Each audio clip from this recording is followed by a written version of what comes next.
আসসালামু আলাইকুম গাইস। আমাদের আউটসাইডে যেটা খাল তৈরি করা হচ্ছে 27টা এসে ভেকু, 27টা ভেকু আর গাড়ি এসে মানে 40-এর ওপরে গাড়ি।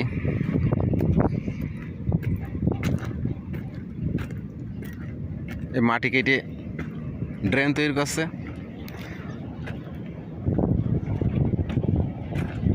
পানিগুলো ফাঁকায় বেরিয়ে যাওয়ার জন্য ওই যে সাগর, ওই সাগর, তার উপরে সাগরে যাবে। যাই হোক, ভিডিও এখন আর বানাতে পারলাম না। আমার কংক্রিটের গাড়ি চলে গেছে, মানে ঢালার গাড়ি চলে গেছে। এই যে দেখেন, এখন আর ভিডিও বানাতে পারবো না। আবার হয়তো বেলা 2টার দিকে একটা ভিডিও বানাবো। আমার কংক্রিটের গাড়ি চলে গেছে দেখেন।